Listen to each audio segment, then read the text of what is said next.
Welcome back, everybody, to another episode of the Pinstripe Prospects Podcast, episode 32 of season number 2. And as we record this, oh, look, the Yankees scored more runs and batted around again. Happy to be back with you again this week. Remember all that doom and gloom we had on the show last week?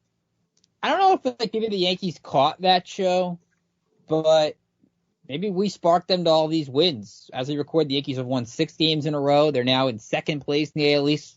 That talk about no playoffs seems to have gone away as we record this 2 weeks from tonight. It'll be game 1 of the American League wildcard series. So we're only 2 weeks away from the playoffs. So we have only one more regular season show coming for you next week. It's amazing how time flies. My God. It is crazy.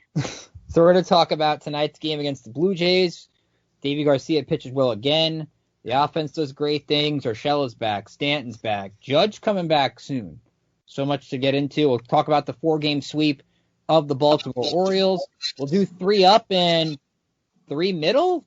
We talked off air. We're going to have a tough time coming up with some down. I guess we'll try to come up with a down, but we'll get into that. We'll talk about who might pitch game 3 of a decisive wild card game.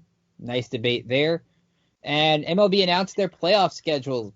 No off days between the DS and CS. How does that affect the Yankees if it get there? And should MLB have fans in the bubble for the Championship Series and the World Series? We'll get into that. And, of course, our final thoughts, which you never know what will come up, but that's the fun part.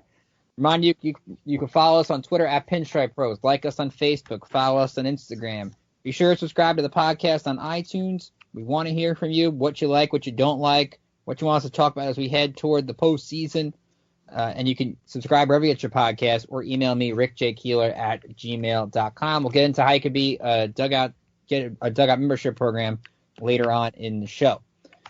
So please be welcomed back by our two co-hosts. James O'Connell is back after not being here last week. James, how you doing? I'm really happy I missed that show because I wasn't looking forward to being all depressed and stuff. Thank God my computer acted up. Happy to be back on this one. This is gonna be a fun one to talk about. Been doing well. Yankees doing well. Everyone seems to be coming back at the right time. Pat seems to be coming around. A lot to talk about. Looking forward to getting back into it. Now, there were 2 things before I get to our other co-hosts. One, I heard many people missed your rants that could have possibly occurred last week. So that was one feedback I got. 2, you seem to disappear once a certain pitcher starts pitching well. And I kind of don't like that, but we can get into him later because he comes up in a topic later on. But that's the feedback I got. Who is that? I don't. You should know by now. No, I don't know. I don't know who it is. Not sure. All right. So hey, Alexis, how you doing? We'll save it till later. Let's meet again. Our great runner of our social media who celebrated her birthday on the show last week. Alexis Farinacci's here. Alexis, how was your birthday and how you doing? It was good. Went out with some friends last weekend and then went up to old Duval County where my Jags pulled off a week 1 win. So, that was big. That was fun. It was great to be back in TIAA Bank Field last weekend. And the Yankees are playing great. So it's been a good week. We should mention the Yankees did get rained out on Alexis' birthday. So that was not cool either. I would hate that. But they went on a 6-game win streak after, so you know what? It made up for it. That's true, and Jags ruined almost everybody's survivor pool, but that doesn't matter because Gardner Minshew's there. That was our football pool. I'm sure we'll get into more football later, but let's talk about what's going on here at the Yankees. A 20-6 win on Tuesday. Everybody gets a hit except Giancarlo Stanton, but he walks, goes 0 for 4. Luke Voit with 2 home runs. DJ LeMahieu hits a home run. Clint Frazier goes deep. Gary Sanchez goes deep. Aaron Hicks goes deep. Deivi Garcia goes 7 innings, 3 runs, 6 hits, strikes out 6, walk 2, which is impressive because the Yankees bat around for 3 innings in a row. And Davey basically had to sit through, I know people are tweeting the equivalent of like rain delays pretty much. And against a pitcher in Taijuan Walker who shut them down last week and had been pitching very well for the Blue Jays since being traded from Seattle. So, Alexis, I'll start with you. How big of a win is this for the Yankees when you consider since we were last on the show, the Yankees have picked up 2 huge wins against Toronto, both by Deivi Garcia? Yeah, that's absolutely huge, and this win is crucial. We talked about how we struggled so much with the Blue Jays last time we were on last week, and for them to come out and put on a 20-run spot tonight, that's got to boost the confidence of the guys. They're on a 6-game win streak. the Bronx Bombers are sending bombs out left and right now. They've got to be hyped up in that locker room and really ready to make that playoff push now. Yeah, James, it's a reminder, basically, I think, of what this team is capable of. Gio Urshela came back, went 3 for 4. Eventually, Aaron Boone said Aaron Judge could be back, if not before this weekend against the Red Sox, this weekend at Fenway Park. Now we're seeing this offense not fully healthy because Gleyber Torres not in the lineup with the quad thing, so who knows with him. But this is what this team is capable of going into a potential postseason series in 2 weeks. I think people underrated the gravity of the injuries, and just because I think we were spoiled last year just from every guy stepping up left and right, just being, it doesn't matter. Judge gets hurt. This guy's going to step in bat 500. It's not always going to be like that. No, that's just not how it works. You're at this point when you get Judge back and you got Gleyber back, you got DJ back, all the guys started coming back. You're subbing out like 3 or 4 100 hitters for this lineup. Tyler Wade's no longer in that lineup every day. Brett Gardner is no longer going to be in that lineup every day. Aaron Boone already clarified that Clint Frazier's starting left fielder. So this team, it just seems like they're getting healthy at the right time, but how healthy are they? I don't know. If you remember last year, they were just getting healthy. Then, like, in the middle of the postseason, kind of just like, well, they're not all really 100%. That remains to be seen. But it's definitely encouraging to see LeMahieu again 4 for 6. Luke Voigt still on fire 3 for 5. Urshela coming back 3 for 4. Clint Frazier 2 for 3. It's just really encouraging to see those guys. And Stanton 0 for 4, fine, whatever. He just came back, no big deal. But it's awesome to see these guys starting to come back, and can't wait for Judge, that final piece of the puzzle, and hopefully Gleyber gets in there.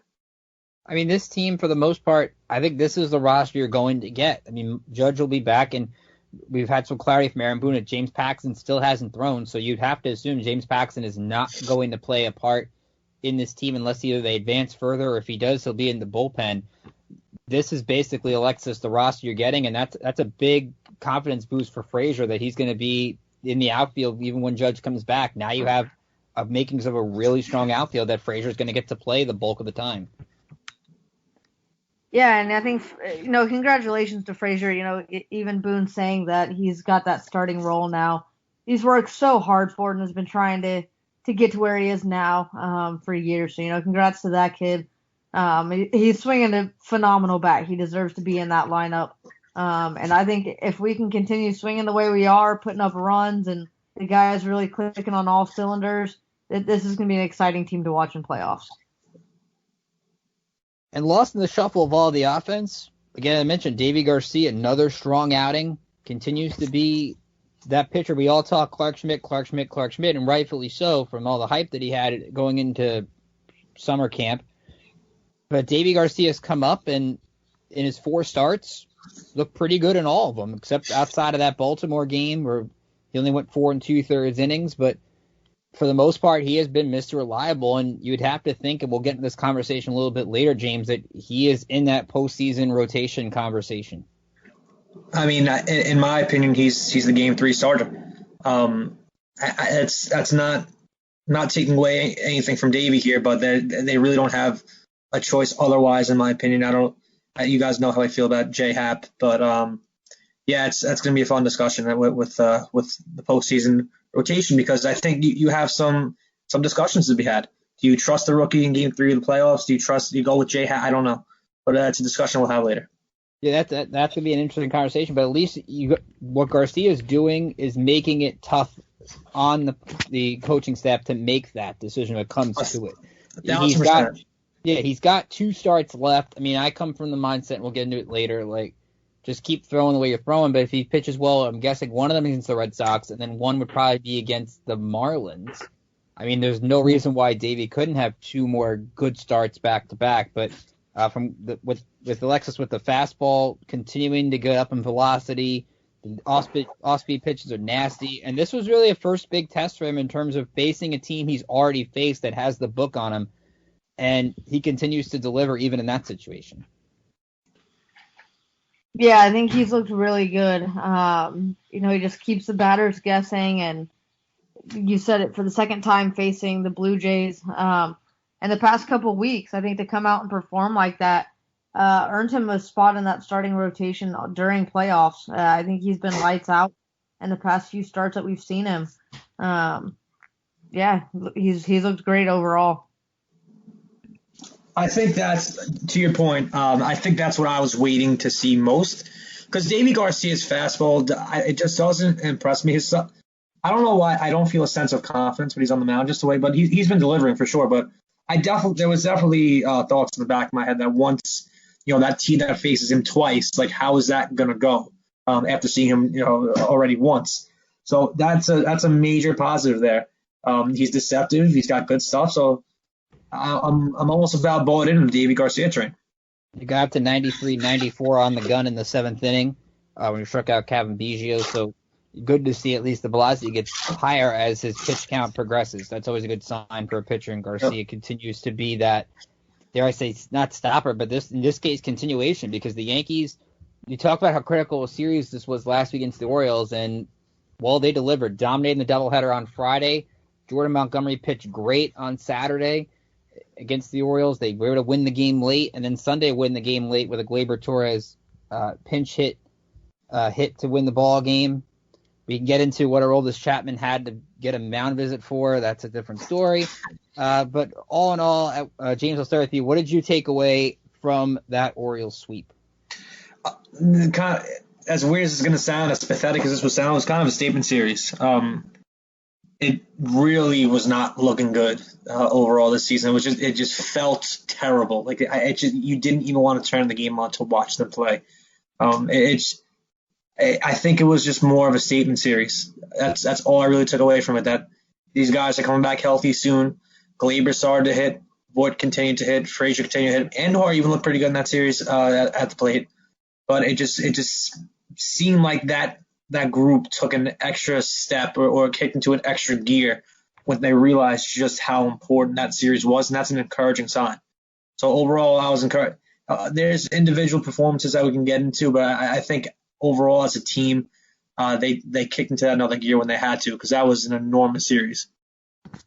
And I think, Alexis, it all started with that doubleheader. I mean, you go out there, Garrett Cole throws a complete game two-hitter in game one, which is what you absolutely needed. And then Masahiro Tanaka goes out there, dominates in a 10-1 victory. So you win two games 16-1 in a huge doubleheader. You kind of set the tone for the weekend, albeit the Yankees had to get big hits late in the final two games of the series. They at least found a way to start off the series with that emphatic, dominant doubleheader. Yeah, I think that was the series that we've all kind of been waiting for the bats to come alive, for the pitching to be alive. For all of that to happen at the same time. We always had games where the pitchers pitched well, but then the bats went flat, or the bats were strong, but the pitching went flat. And neither of them really came together at the same time, whereas now our pitching's pitching phenomenally. Our batters are swinging the bats. Everything's clicking at the right time and at the perfect time to be clicking, with playoffs coming up in just over a week. One other conversation I'd like to get into, especially when you look at the way he's performed, we've talked about Luke Voit. You have to think that he at least is the Yankee team MVP, but I wonder, James, where he fits in the AL MVP consideration, because you have to look at it, it's really wide open. You got Abreu in Chicago. I guess you could name many different White Sox. Shane Bieber is going to be in that conversation for the Indians, albeit a pitcher, but he's been dominant this season. You had Chapman before he got hurt for the A's. Where do you think Luke Voit fits in the MVP conversation? If you go back a couple weeks ago, I said this, is it too early to talk about a Luke Voit MVP campaign? And I said I don't know. I don't think he's going to win the AL MVP. I really don't think anyone expects that, but he's going to get his votes. He's going to be – I think he kind of sits similarly to where DJ LeMahieu sat last year, where you knew he wasn't going to win the MVP, but you were expecting to get a certain amount of votes or be in the top three, top whatever.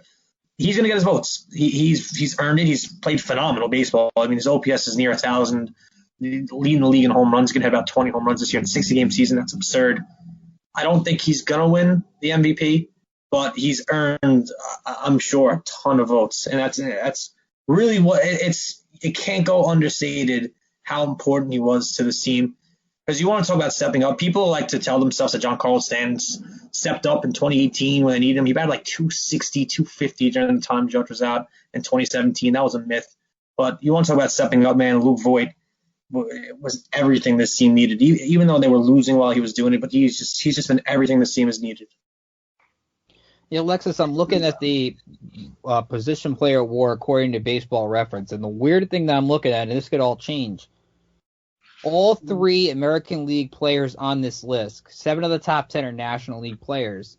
All 3 AL players in terms of position players, because Bieber's second overall, Lance Lynn pitching-wise is 4th, which is weird.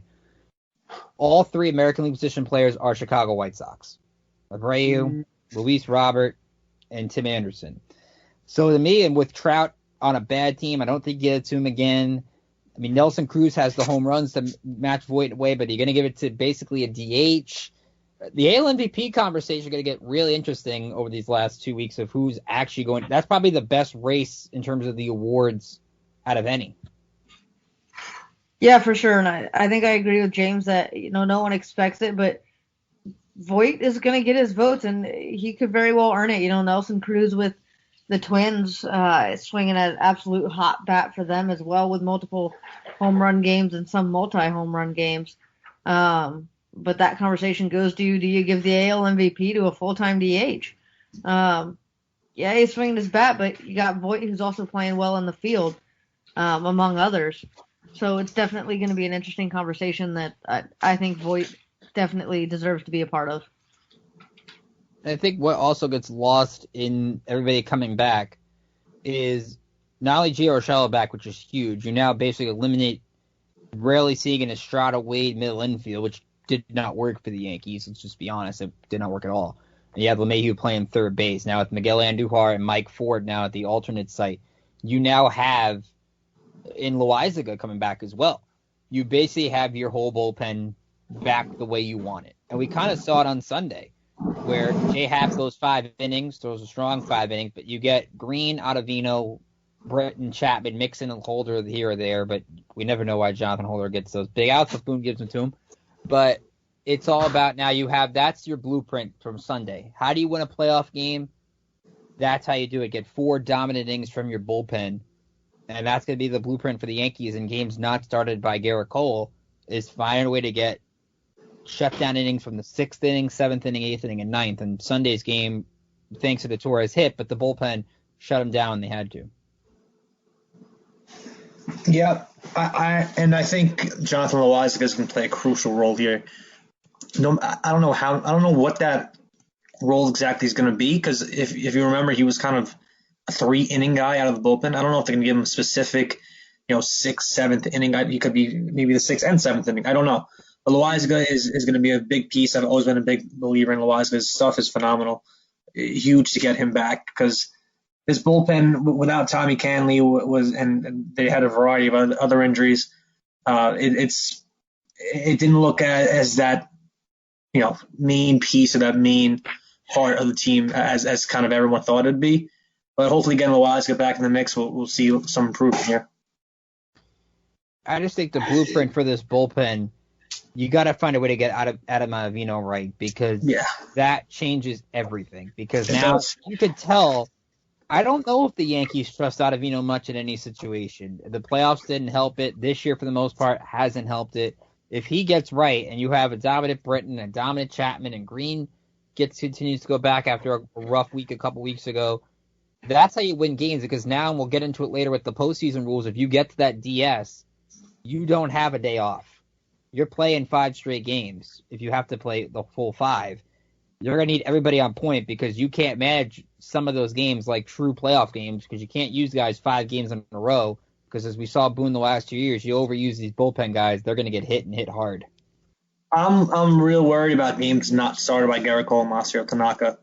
I don't know where they're going to go with that. I again, don't really trust Deivi Garcia in a pivotal Game 3. I don't trust J Happ in a pivotal regular season game. So I'm not sure. Games not started by those 2 guys, it's kind of a crapshoot in what to expect. Is Boone going to say, hey, Davey, here, take the ball and go give me 6 innings tonight? No, I don't think he's going to do that in Game 3. I don't know. I don't know what they're going to try to do with that. That's going to be interesting.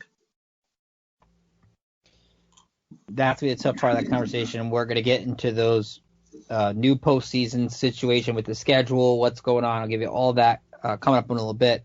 But I'll remind you, at Pitch Right Prospects, we provide minor league content to our paid subscribers with our Dugout membership program. You get scouting reports, player interviews, features, and much more, in addition to our free Major League coverage. Sign up today for either $5.50 a month or $40 per year. And if you're not sure and you want to try us out, you get 30 days free if you just use the promo code #WelcomeBackBaseball. Again, you got to use the hashtag #WelcomeBackBaseball. That's how you get your first 30 days free. So try us out. You never know. You might actually like it. And all of our writers do great work, and we highly recommend it. So be sure to sign up for your Dugout membership program today. So why don't we get into this whole baseball new playoff schedule format, which was announced on Tuesday. I think this is a real interesting conversation.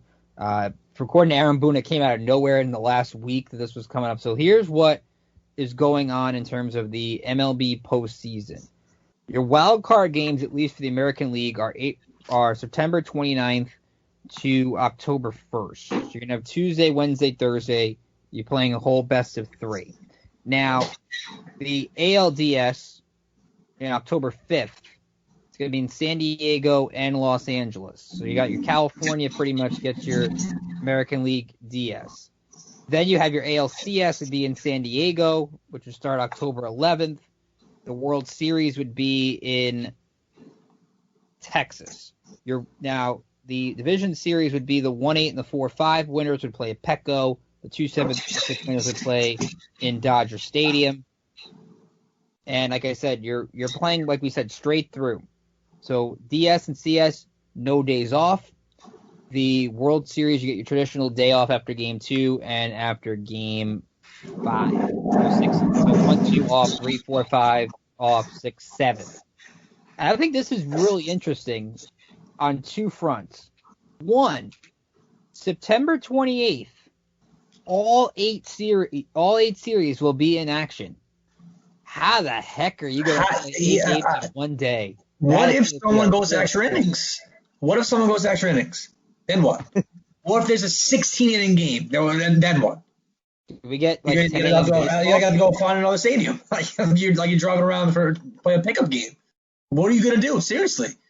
You can't start the game at like 12 o'clock at night, God forbid. Like, how do they plan on spreading this out? There's going to be games at 10 o'clock in the morning.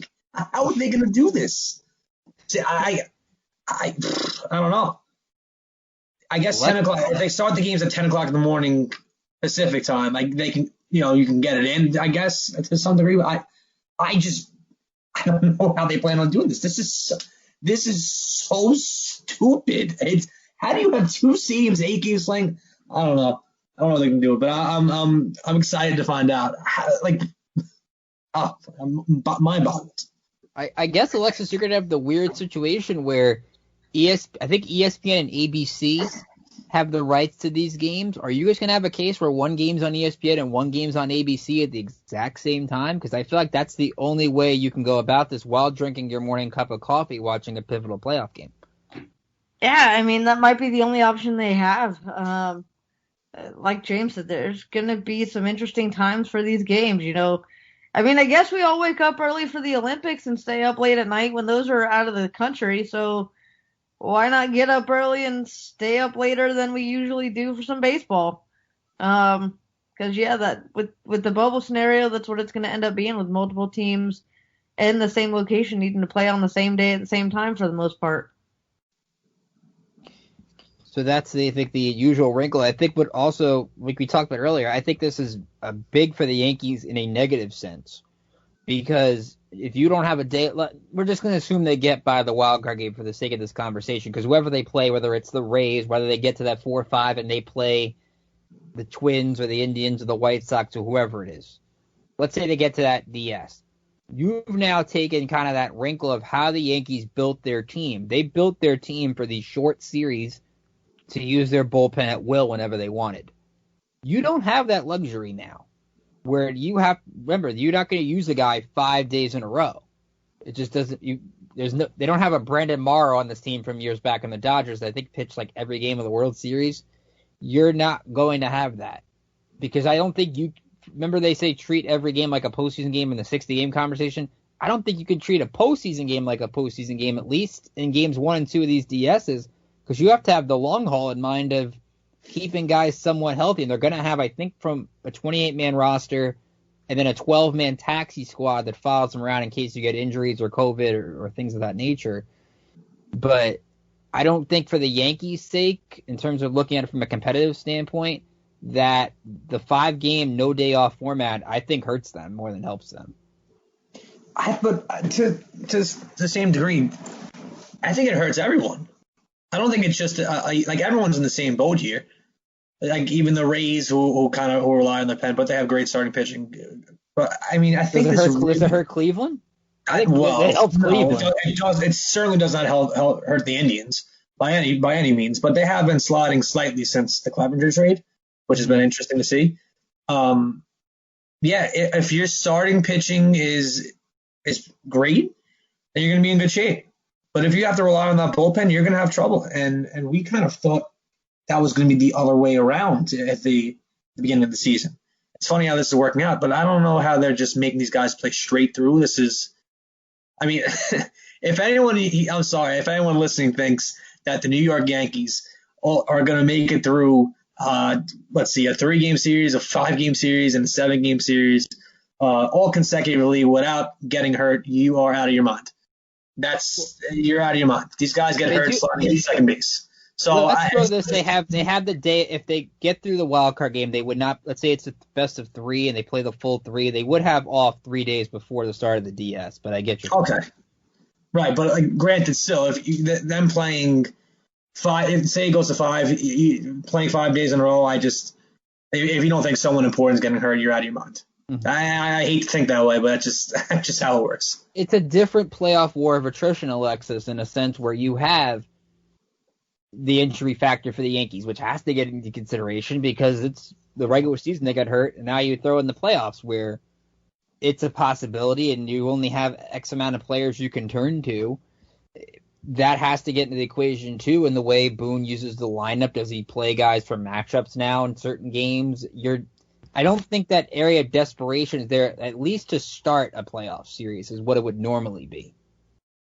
Yeah, I mean, I think you have to look at maybe going that matchup route like you were talking about. I don't think you can afford to lose any players this playoffs. And, maybe we're coming back healthy at the right time, knock on some wood. Hopefully the guys are through whatever it was they're dealing with. As they all who are coming back start to build up again, and Judge and Stanton, and you hope they can stay healthy now. I think you have to use them smart though. Can't go out extended innings maybe for these guys who are just now coming back to keep them healthy, because I think that's your only option, your only way to get through playoffs. Does that also play to how the Yankees might manage these last 2 weeks differently? Because they're in a position where they're going to make the playoffs. They're now in second place. They're 4 games behind the Rays. They're about 5 or 6 games ahead of Seattle and Baltimore. So with about 15 to go, they should be okay. They're going to make the playoffs. Do you manage these last 2 weeks differently if you're Aaron Boone to kind of give guys, maybe that last week, maybe specifically, that break that you're not going to get in October to prep them for pitching almost every day constantly or playing every day constantly? Because let's be honest, the Yankees have not really managed to the point where they've given their guys regular days off despite a 60-game schedule. You can't really do that in a grinded out play every day postseason. You have to play every day. This is going to be a disaster. For the Yankees, I'm really thinking about it in my head. It's going to be so frustrating and heartbreaking because the team is 6 games in a row. Just one's coming back. That one's coming back. All of a sudden, boom, we're going to be in the ALDS, and Stanton's out. What happened to Stanton? Oh, he's icing his hammies. Watch what happens. This is going to be so frustrating. I hate to be the negative, here, but if you're not mentally prepared for injuries during this postseason run, when everyone's coming back and it seems like everyone's getting back at the scene at just the right time, mentally prepare yourself for an injury, because if you don't, you are going to be crushed. It's going to happen to someone. I don't know if it's Glaber. It's going to be Stanton, but I'm saying in addition to Stanton and someone else, I don't know who else is going to be, but someone's going to get hurt. I think the other interesting tidbit that came, it was I think from CBS Sports might have had this. Rob Manfred saying that Evan Drelka, the Athletic, actually got the conversation with Manfred. He hopes to have fans at the LCS and the World Series. I thought the purpose of the bubble for this postseason was to keep everybody safe and not keep the players safe and just get through this postseason. I am very confused why that is a goal for Rob Manfred.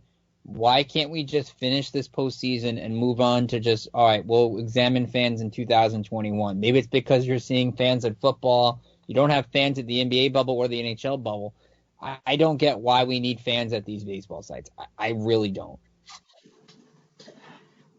I get it. What Yankee fan, I guess there are a few out there, what Yankee fans traveling out to California for the LCS if they get that far? I don't know. It's a tough call. It is a tough call. I would like to see, for example, we've seen fans here at the NFL games. It does add an extra atmosphere to it. Is there a real need for it? I don't know. But I'll tell you one thing. Watching baseball without fans as opposed just a simple product on the field is a hell of a lot different than watching football and basketball without fans in the field. I don't know what it is. I can sit down and watch all 48 minutes of a basketball game 48 minutes of a basketball game and not even notice that there's no fans there. Just so entertaining, just constant action. You don't even notice it sometimes until you really think about it. It seems kind of goes in an NFL game. But baseball, man, you feel it because, foul ball, they're going to the seats. Home runs, going to the seats. I don't know what it is. It's so different with baseball with no fans as with other sports. So I can see why they would try to maybe pump some fans in there at a safe distance. I don't even know how they would organize this. This all feels very forced. But overall, if they want to allow fans in, I'm for it. It's on them. If something at the end of the day, it's literally on them. That if something happens, that's the risk Major League Baseball is taking. That's on them. So if they're going to allow fans in, then go ahead, and go at your own risk. That's all I can say. Yeah, Alexis, it's that weird dynamic to where I get it. You would have the pods, and we've seen it with the football.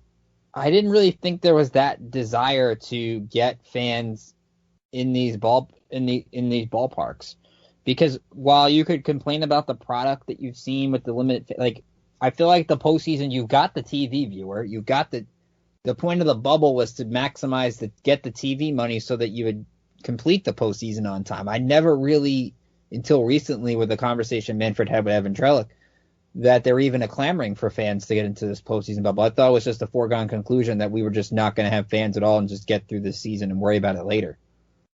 Yeah, I think that was initially the talk, and there were some rumblings early in the season of, maybe by playoffs or, the COVID-19 cases will be down and we'll be able to get fans into these ballparks.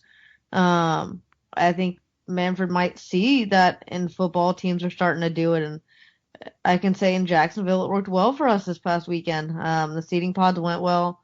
All the fans were in masks in the concourses as well as in their seats. I think there's a way you can do it safely and have fans and still keep the players protected. I mean, even me as a staff member, it took me that much longer to get to the area that I had to go to because it's just so locked down anywhere that the players go. So there's a way to do it. I think if there are fans at the playoffs, I think it's going to be a limited capacity. I don't think it will be a full ballpark. But, maybe it brings a little extra adrenaline and energy to the players on the field who've been talking about missing the fans all this season. So let's have this conversation from an on-field perspective for the Yankees. We kind of teased a little bit earlier. I've seen people, I know Mark DeRosa has talked about MLB Central all the time, do you pitch Garrett Cole in game 2 just so you know your ace is on the mound in a big game because you don't, in a game 1 best of 3, you could have that conversation. I don't want to go that route. Let's focus on game 3. Series is tied 1-1. You've got Garcia, you've got Happ, you've got Montgomery, you've got, dare I say bullpen game in that in the cards? Is Deivi Garcia won the Game 3 job already? Does he have something to prove the last two starts? Where is that conversation in your minds? Jesus. I'll tell you, boy, it's J-Hap. Ugh, it's Wow. Wow. Yeah, it's J-Hap. And don't get me wrong, that's no credit to J-Hap. That's just, I mean, if I had to imagine, he'd probably get lit up like a Christmas tree in Game 3 against any competent offense. But all right, so let's throw this out there. Is it Hap on short leash with Garcia coming in if needed? I think it's Hap on short leash with Garrett Cole waiting to throw 2 innings, 3. Like, I don't think that Aaron Boone would make the mistake, or not the mistake, what Aaron Boone would do what AJ Hinch did in the World Series, not using Garrett Cole. I don't think Aaron Boone's going to go out without using Garrett Cole at some point. You would see Garrett, if it's a pivotal Game 3, you would see Garrett Cole in there at some point. If inning 2, 3, I don't know. But you'd see him in there. So I think it's Hap on a short leash, and then if things are getting interesting, it's right to Cole. I think that's where I think he'd go. That's where I think any top tier manager would want to go, and that's on I guess a day's rest, if that. But I'm pretty sure that's where they would go. Alexis, what would you do? Hey, I'm gonna go Davey Garcia. I think the way that he has pitched in his past 3 outings, I don't see how you don't give it to him. I do agree with James, though. If anything starts happening in that Game 3, if it is tied 1-1, I do absolutely think you end up seeing Cole on that mound again Game 3, and I think Cole will do everything he can to recover after Game 1 to be prepared for Game 3. When it's a playoff spot, you do what you have to do, and at that level, I think Cole's prepared enough to be able to do that. It's a tough conversation. I still think, and you look at the way the Yankees rotation has pitched last week or so, they've all been really good. So they're all going to put themselves in the conversation for it. Jordan Montgomery's kind of lost it with the 2 starts he had prior to last, but he was very good Saturday against the Orioles. I get people are going to be paranoid because Hap had such a bad playoff game against the Red Sox a couple years ago, and they got him for that, and he totally laid a huge, giant egg in that game. But let's put it this way. If you take out the 4th inning against the Mets in that makeup game on the 3rd, he's been really good. I mean, 1 run or fewer or 2 runs or fewer in 4 of his last 5 outings. Now, it's against the Red Sox, it's against the Mets. One of them is Toronto, against a playoff team. And you've just seen he's pitching with that anger of trying to prove something. And you like that. I think that if he's channeled that anger that I'm sure he has toward the Yankees in a good way, I would like to see, if Hap gets this start, let's have Garcia come in out of the bullpen. Maybe there's an extra tick on that fastball. Maybe there's the adrenaline of pitching in that big moment where maybe he's not starting, but maybe he comes in quick enough not to think about it. I would like to see that because I think it maximizes, okay, I've got the short leash with the starter, but I still have a bunch of guys at my disposal. And I don't know if Montgomery can do that coming out of the bullpen. I mean, Green could do it. Maybe you have Garcia ready to go in the 3rd, 4th inning, and you get 2 or 3 innings out of him, and maybe you have like that, not a planned tandem start, but in a way you could kind of piece 6 innings together to maximize everybody. Maybe you only have both of them go one time through the order in a weird analytic kind of way. I see where you're going, but I think at this point the Yankees are going to end up playing the Twins. I think we can all kind of agree to that. Do you think that's where we're going to head, Ricky? Well, I'll pull up the playoffs thing because Minnesota's playing. Oh, go ahead. No, I'm saying I'm pretty sure the last time I checked, I think the Twins looked like the most likely opponent here. So that's in itself, that's going to be an interesting matchup. See, like, who's the Game 3 starter for the Twins? I I don't know. That's another discussion. But I think the Yankees are going to end up seeing the Twins here, if I'm not mistaken. The Twins have a 2-game lead in the loss column on the Indians as we record this show, but Minnesota was losing and Cleveland was losing both these games as we're talking. So with about 12 to go, they've got a 2-game lead in the loss column. The White Sox have essentially a 5-game lead on the Indians with 14 to play. You would think the White Sox would at least stay in second place. So you're looking at, I think, either if you get that 4-5, it's not a foregone conclusion for the Yankees because you have the weird tiebreaker. Which I think if you're an Indian fan, you're kind of annoyed at this tiebreaker. The tiebreaker between the Yankees and the Indians coming into today was intra-division record. Tell me how that's fair that the intra-division record's decided and the Yankees have played a far easier schedule than the Indians have. Yeah, the Cleveland's about to maybe lose 7 in a row, but they've played teams like the Cubs, the White Sox, the Twins. Milwaukee's in the playoff conversation. Cincinnati's in the playoff conversation. Now, the Cleveland's lost to the Royals. They've got no excuse for that. But the Central schedule is a lot tougher than the East schedule. And I'll tell you what, if the Indians are that third-place team, I would much rather be the second-place team in the AL East than in the first-place team. You let Tampa and Cleveland go at it. That'll be a lot of fun to watch. If that's the case, I know Tampa, I think Cleveland and Toronto are kind of tied here. But if Cleveland is that 8 seed and Tampa is that 1 seed, that is the best case scenario for the Yankees. Right now, your 1 seed's the White Sox. So your 1-8 would be White Sox Indians. Right, that's not fun. I want somehow my best case scenario here is Tampa's playing Cleveland. The Yankees are playing the Twins. That's my best case scenario. Alexis, it always comes back to Yankees Twins, huh? Regardless of what year or what COVID or anything, it always comes down to Yankees Twins. It always seems to be a playoff American League foregone conclusion. It's gonna be the series of pitching and home runs, because that's what both those teams are good at. In freezing Target Field at the end of September, huh? Oh boy. Grab your smart. The best of 3 is not being played into the bubble, correct? Your best of 3 wild cards are played at whoever is the better seeds games the whole way. No traveling, don't like that. That I don't like. But but that's the way you would have it. Yeah. You're not catching I don't think you're catching in terms of now. If you want to look at it from a home field perspective for that game, the Yankees are, if the Twins lose, the Yankees are only a game back in the loss column of Minnesota. Interesting. So that would be ideal.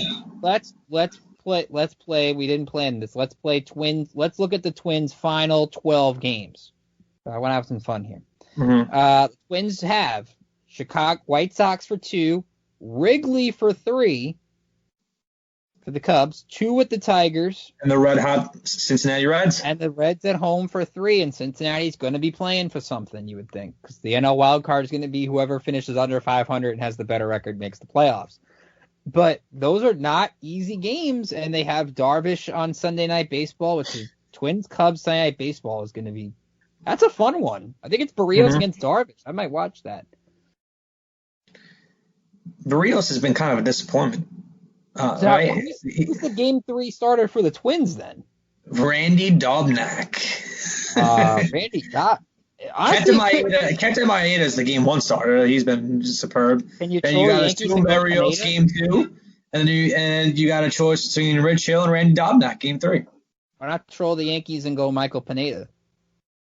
I don't think that's going to happen. I don't think Pineda gets. I mean, Pineda's last outing, he did look really, really good. I mean, I think he could make an argument for a Game 2 or Game 3. I mean, listen, if they want to start Pineda, go ahead and do it. That'll be fun. But my man Dobnak could end up with that spot too. So if you look at the Yankees schedule, 3 with the Red Sox, which we all know are winnable. Blue Jays with 2 more, 5 with the Blue Jays, and then I mean you could say the Twins' last 3 is tough with the Reds. dare I say, the Yankees last 3 with the Marlins, who are maybe going to have, they might be in the, Derek Jeter's team could clinch a playoff spot in Yankee Stadium? That would be so weird. Mm-hmm. I just gave it Miami did lose to Boston on Tuesday, but I mean, to think about the Marlins as almost essentially, they took 5 of 7 from the Phillies over the weekend? Oh, pretty good. The Marlins right now are the 5 seed in the National League. I tip my cap. This is going to be interesting. All right, should we play 3 up, 3 middle to this week? I find that we never seem to have an up down anymore because we either talk about really bad play or really good play, but that just seems to be the Yankee mode this year. How about we just, you know what? No, we haven't lost since we last did a show, so let's just do 3 up. Mm-hmm. 3 up this week. Nobody gets a down. If we're just nitpicking. We don't like nitpicking on this show. Who wants to go first? 3 up this week. I'll hop in. Number 1, Garrett Cole. Really bounced back. Obviously, much needed. Number 2, I guess shout out Clint Frazier. Just overall shout out for securing that left field spot. That's, phenomenal. That's much needed. You need a productive bat out there in left, and just his defense has been. How good has his defense been, man? It's been fun to watch. And 3, Gleyber Torres. Welcome back. Welcome back to. I guess we'll see with his injury. But yeah, welcome back, Gleyber Torres, the guy that we thought we were going to get, the guy that we know that we have here. Yeah, that's it. That's my 3 up. Alexis? I gotta agree with Cole. He needed that outing that he came back big with. Thought he performed absolutely phenomenally. DJ LeMahieu just continues to swing a hot bat. Looked really good versus the Orioles. Continue to look good tonight against the Blue Jays. My other 3 up, they all looked really, really good. I gotta go Voit. Voit has just looked phenomenal. I don't know how you can't give him a 3 up this week. You remember the days when we thought Luke Voit and Mike Ford would actually be a competition first base? Those are just long gone days that nobody wants to admit they ever talked about. But Luke Voit should be up here at number 1. I'll let you guys have Cole and LeMahieu for yourself. I want to highlight 2 different players because I think we should highlight 2 different players. How about Jordan Montgomery this week? You talk about a guy that had to have his confidence shaken. Bad game against the Rays. Bad game against the Blue Jays. Goes out against the Orioles and probably had some of the best stuff we've seen from him in a long time. 5 2/3 innings. Gives up no earned runs, 3 hits, struck out 9, walked 1, 54 of 72 pitches for strikes. Guy was absolutely in his zone. Yankees gave him no run support because for some reason they can't seem to hit Dean Kramer. But they might not have to hit Dean Kramer in the playoffs anyway, so that's a non-point, but Kramer's pretty good. But for Montgomery to maybe get 2 more good starts together might be good for his confidence. So I think Jordan Montgomery turned in the right direction in this game. It doesn't quite erase the 2 prior starts, but at least it's a step in the right direction. So I'm going to give some love to Jordan Montgomery here. I think he deserves it. And I'm going to give it to Chapman. Number 1, because I don't know how you pitch with his situation this weekend and still get out of it unscathed. But last 4 outings since that Met game, which I was really angry with him after that Met game. We still don't know his status on that appeal, by the way. But the last 4 outings, 9 strikeouts, 1 walk, nothing across the board. And you might have to get 6 outs from him in a playoff game at some point. So if that's the case, you want dominant role as Chapman going to the playoffs. You're going to get to that point because outside of that home run by Davis in that game, 12 strikeouts, 2 walks in September. This is the Chapman you want. And again, you get bonus points for doing what happened on Saturday. Yeah, I have to give him bonus points. Yep. So that's my 3 up for this week. Again, you can send your 3 up to us or your 3 down. Just tweet at Pinstripe Pros. We'll gladly take fan recommendations because we might miss somebody. But we'll go off of that. So let's take a look at the rest of this week before we go into final thoughts. We won't really focus too much on the Red Sox series outside of Aaron Judge potentially coming back because the Red Sox are nothing to write home about. At least that's a the Red Sox are so bad. The Yankees don't have to play a Sunday night baseball game against the Red Sox, which is a miracle. You never get a game against the Red Sox, but you have 2 very winnable pitching matchups. You got Garrett Cole against Tanner Roark, and the Yankees hit Roark pretty well the last time, and Masahiro Tanaka against Chase Anderson. So you're not facing Hyun-Jin Ryu in this series, which I think is a really good thing. And you have your 2 best guys on the mound. You have a legitimate opportunity these next 5 days to put separation between yourself and the Blue Jays. You're half game ahead of Toronto right now. If you can win even 4 of these 5 games, which I don't think is an unrealistic expectation, you would have nice separation to possibly seal the number 2 spot in the American League East by the middle of next week. You want to have an AL East conversation? I'm not willing to go there. The Rays play 5 games with the Orioles this weekend. The Yankees, I don't think will be able to keep up, even though they are only 4 back. But I guess 5 because the Rays have the head-to-head, so it's really 5 back with 15 to play. They're not winning the division. It's not going to happen. But it could be made. They could make it interesting, but I don't think it's going to happen. Rays have 5 with the O's, 3 with the Mets, 3 with the Phillies to end the year. Not happen unless the Mets pitch the Grom. Not going to happen. Let's pitch the Grom every game. Not happen. Nope. Alexis, what do you think going to this matchup? Because I think Roark and Anderson are 2 guys this Yankee offense, now that they're in the right zone, should be able to crush.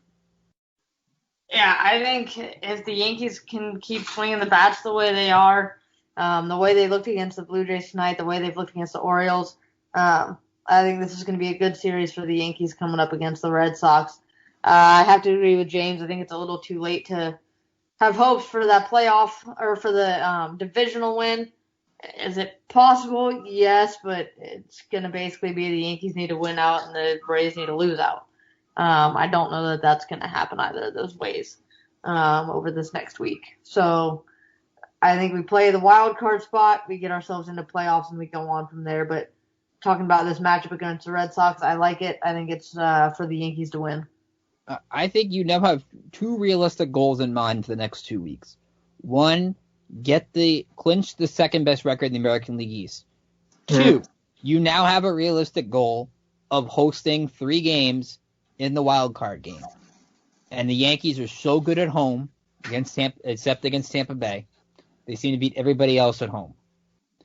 Get those 3 games at home. It's not a guarantee, but you're most likely, if you get those 3 at home, I think there's no reason the Yankees shouldn't get past the wild card series if they're playing 3 games at most at Yankee Stadium. Agreed.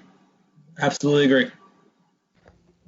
And I did not think a week ago we'd be having this conversation. Not only the Yankees having their playoff spot almost secure, but being in a situation where they could possibly host playoff games. Yeah, and that's going to play such a big role. You don't want to go into Target Field for a 3-game set. It's essentially a road series. You don't want that. So let's look at final thoughts. Before we get into that, I think the Indians heard our recording and rallied to tie that game in Chicago. Oh, great. Which I have Yu Darvish on my fantasy team. I'm not taking kindly to that. That ruined a nice, strong outing by Darvish. But final thoughts where we talk about, anything we want, because that's what final thoughts is. I think you know where I'm going. Well, let's have Alexis go first this week, because she never gets to go first. Alexis, you go first. What do you got for final thoughts this week? Final thoughts, Yankees are looking really, really good. I'm excited to see them make this playoff push. I think it's going to be an exciting playoff run if they can continue, like we've said all night, swinging this hot bat that they put 20 runs up with tonight. I think that's going to be good to get us into playoffs with. My second final thought, can't wait to see my Jaguars take on the Titans on Sunday, another big division game. Really looking forward to see what Minshew can do going into Tennessee. You know, Titans have had our numbers in past years, so I think this is a new year. I like Minshew. I like our rookie offense and defense that we've got. I'm going Jaguars with the divisional win this year. I feel it just tells for the Titans. Go for it every fourth down. I feel crushed as a Patriot fan watching Stephen Gostkowski miss field goals. It was sad. I'm glad he hit the game winner on Monday, but it's sad to watch the way he's kicking field goals right now. I know he's better than that, but that's the Titans can't blow anybody out. That's not a foregone conclusion that Jacksonville could be the lone undefeated team in the AFC South. I cannot believe I just said that out loud. James, what do you got this week? I know you're talking about a little tournament. Come on, man. Give me my 16th major here, Tiger. I want to see it. I want it. I want it real bad. The U.S. Open this week at Winged Foot or upstate New York. I can't wait. You have an 8 o'clock tee time on Thursday with Colin Morikawa, Justin Thomas, and Tiger Woods, and then a 127 with the same group on Friday. Are you kidding me? I need Tiger to be in it. I need Tiger to be in it. I don't want to be in I guess Friday there and just kind of playing for moral victories. A Saturday playing for moral victories. Oh, Tiger looked good here. No, I want Tiger in the thick of it. I need it. And if it's not Tiger, then I would love Kevin Kister. But I don't think that's going to happen either. But we'll see. I don't have a pick this week. I will admit I'm not prepared to make a U.S. Open pick because with all the sports going on, I've kind of lost track of the U.S. Open prep. So I won't ask you to make a pick. I will ask you, does the winning score under or over par? So over, maybe 5 or 6 over par. Wow. Yeah, I mean that's not good for NBC ratings going up against football.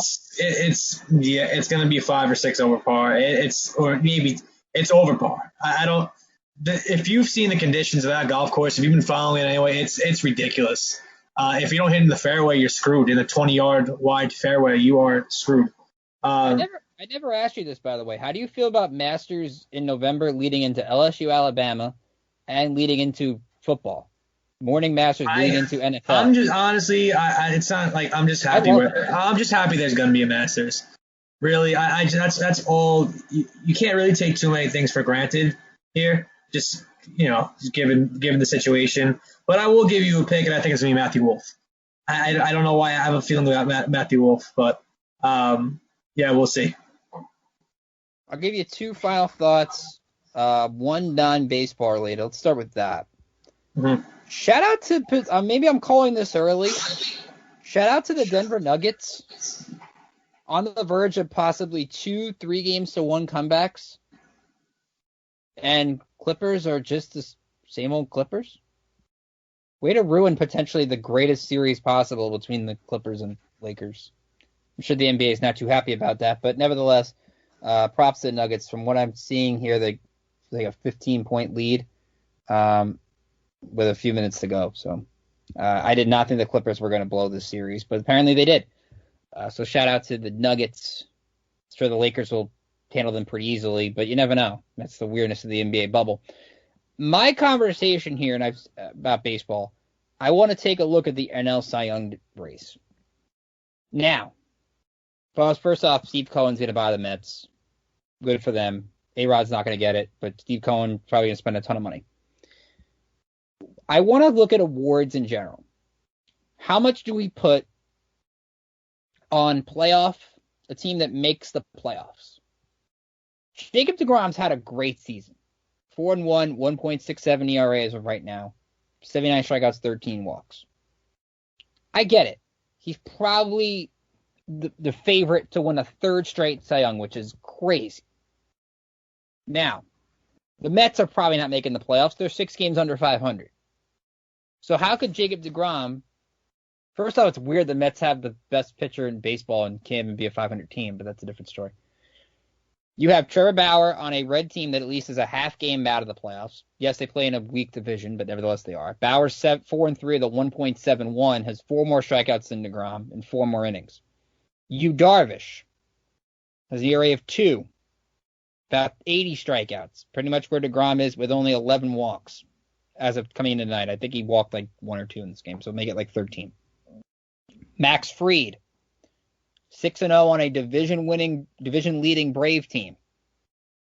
Strikeouts are down, but only 11 runs allowed in 50 innings. So if that gap between DeGrom, Bauer, Fried, Darvish, you want to throw Lamet in for San Diego, you can too, because the Padres are so much fun. I mean, they've made it the Dodgers at least have to compete for a division title. When are we I get it. If you have the favorites in the award races that are all 3 non-playoff teams, I get it. We've had that case before. If you have teams that are players competing from non-playoffs and playoffs, shouldn't the playoff team kind of get the edge in a way? Not the whole edge, but shouldn't that play a factor? Because I'd have a tough time knowing there are pitchers that were big contributors on playoff teams getting passed over for DeGrom, who's been dominant, but on a team that largely hasn't competed for the playoffs all season long. I think that would bother me a little bit. I don't know what both of you think. Not that it would bother me. I think if you're going to have that discussion for, I guess, the Cy Young Award voting, you have to have that discussion with the MVP. And I think just historically speaking, they don't really put too much merit into like the winning team as much as they do with basketball, this and that. It's really solely off individual performance of WAR and this and that, all those other stats. So I do think they're going to give it to DeGrom. I think he's just been just so dominant. And even if Bauer does make the playoffs, I don't know. I think that's just something to how dominant DeGrom is. I don't think they're going to be doing any favors to Trevor Bauer, a guy that isn't really too likable by a lot of people. So yeah, it wouldn't bother me if they gave it to Bauer, obviously, because again his team is competitive. But what about Darvish? First place Cub team, he's got an ERA of 2. I mean, he's pitched like the Yu Darvish that we saw a few years ago. It's an interesting conversation for sure, but I do think they're going to still go with the best pitcher individually. To me, it's just a weird dynamic. I saw Bob Nightingale's article, and Alexis, I don't know if you agree. He had the opinion if we should go to should we have awards by region this year? I don't think it'd be a bad idea. So lopsided. Yeah, I don't think it'd be a bad idea. I mean, I don't think we've really seen teams. I guess we have seen them play in the division, but we haven't really seen them play across the regions. So I mean, I think going with regional winners could be a good way to go this year. I think it'd be fair. I don't think any teams could argue that. And it'd be a unique twist. I mean, why not? It's 2020. We can do whatever we want this year. Can I take it a step further? You know how we have in college basketball, how we have like all American teams? Can we have like all AL East team, all NL East team, and make that like your all-star team? That'd be pretty cool. I would dig that idea. Someone get Commissioner Manfred on the phone. I'm putting that idea out there. All right, so we have a lot going on over the next couple of weeks. We'll have more information next week for what we're trying. We understand we record on Tuesdays. The AL Wildcard Series begins on a Tuesday. Depending on playoff schedule, we'll likely be recording a post-game after Game 1, but we're not sure yet. We'll try to also have a preview show for all of you for that wildcard game with either a guest or somebody. So we'll have more details on that next week or on our Twitter account as it gets closer. So we want to just have all of you in mind for that. But before we wrap up, James, how can they follow you on Twitter for all your U.S. Open updates and anything else you tweet about? You can give me a follow at O'Connell and Y. And Alexis, how can they follow you for our great social media and an occasional Gardner Minshew meme on your Twitter account? You can follow me at Alexis Farinacci. You can follow me on Twitter at Rickinator555. Catch my show every week on Full Press Radio, King with Keel. We actually, I think, had our most listened to episode this week, so thanks to all those who tuned in. We have a great show this week. We have played a little Week 2 NFL Word Association with Jake Asman from the Sports Grid Radio Network. He's going to hop on. Was it Sports Map or Sports Grid? Jake Asman, who's a very popular person in the sports media industry. Sports Map Radio. So he's going to hop on, play a little Week 2 Word Association. Maybe I'll get somebody on writes about the Nuggets to come on the show. But thanks to all those who've tuned in. I've really appreciated it. And catch my work covering all ESPN personalities over at Barrett Sports Media. So follow us on Twitter at Pinstripe Pros. Like us on Facebook. Follow us on Instagram. Be sure to subscribe to the podcast on iTunes. Be sure to get that Dugout membership program. Again, $5.50 a month, $40 a year. Your first 30 days free using the promo code Welcome Back Baseball. Hashtag Welcome Back Baseball. Got to use that hashtag. And anywhere you get your podcast, chances are you'll find us. Give us a rating. We hope it's 5 stars, but tell us what you like. Tell us what you don't like. Requests for James rants. They're great. And be sure you can email me as well, rickjkeeler@gmail.com. So from all of us here at Pinstripe Prospects, I'm Ricky Keeler saying a great weekend. Stay safe. Wear a mask. And we'll see you back here next week for our final show of the 2020 shortened regular season.